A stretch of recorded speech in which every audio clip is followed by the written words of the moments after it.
जहां ये याचिकाएं दाखिल की गई थी बड़ी संख्या में कि इस जो वक्फ अमेंडमेंट एक्ट है इसको स्टे कर दिया जाए, आज सुप्रीम कोर्ट ने उस अमेंडमेंट एक्ट जो है उसको, जिसको एक लेजिस्लेचर के द्वारा, उस विधायिका के द्वारा लोकसभा और राज्यसभा में 14-14 घंटे डिस्कशंस के बाद और ज्वाइंट पार्लियामेंट्री कमेटी में 6 महीने इस पे काफी डिटेल्ड डिस्कशन सभी दल के सांसदों के साथ और देश के स्टेक होल्डर्स के साथ हुआ था।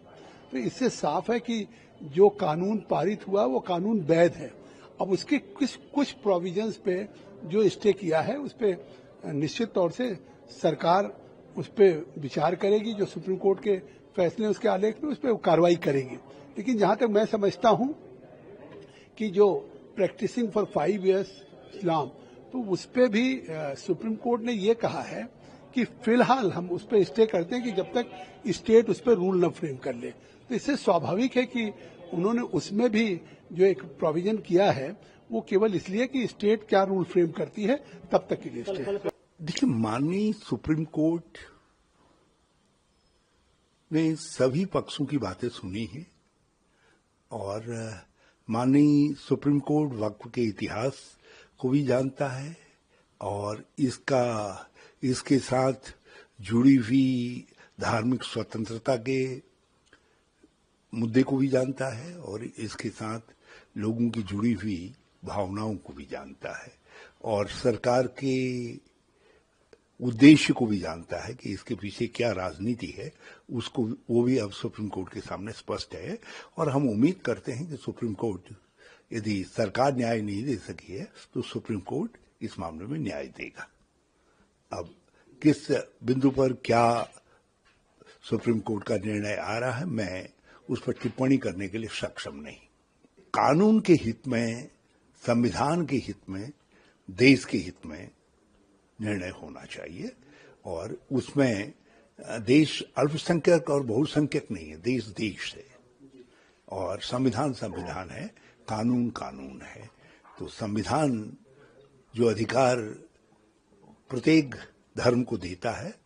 उसका अनुपालन यदि नहीं हो रहा है तो अनुपालन सुनिश्चित करना माननीय सुप्रीम कोर्ट के ही कार्यक्षेत्र में है। मेरी जानकारी में 3 मुख्य बिंदुओं पर रोक लगाया है और जैसा कि आपने कहा इंटरिम फैसला है,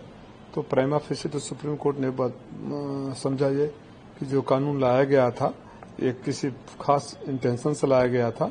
वो गलत था, अन्याय था और लेट से अगर पूरा वर्डिक्ट आएगा तब तक हो सकता है बहुत ज्यादा डैमेज हो चुका हो। तो इनिशियल इंजंक्शन जो भी मिला है, कोर्ट पर सबको भरोसा रखना चाहिए कि जब फाइनल वर्डिक्ट आएगा तो सबको न्याय मिलेगा। देखिए, मैं मानता हूं कि केंद्र सरकार के पास ऐसे बहुत सारे कंट्रोवर्शियल इश्यूज हैं जिनको वो समय समय पर निकाल के देश का ध्यान भटकाते हैं। इस देश के अंदर जो चुनाव लड़ा गया वो लड़ाया गया महंगाई पे, बेरोजगारी पे, डेवलपमेंट पे, देश की सुरक्षा पे, मगर इन सब पे ध्यान न देके सरकार जो है हर 2-3 महीने बाद कोई ऐसी कंट्रोवर्सी क्रिएट करती है,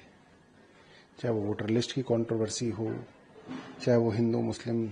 धर्म से संबंधित कोई कंट्रोवर्सी हो, किसी और धर्म से संबंधित कोई कंट्रोवर्सी हो, और इस तरह से सरकार ने इस देश के 12 साल बर्बाद कर दिए। अब मैं सरकार को निवेदन करूंगा कि आप कुछ काम कर लें,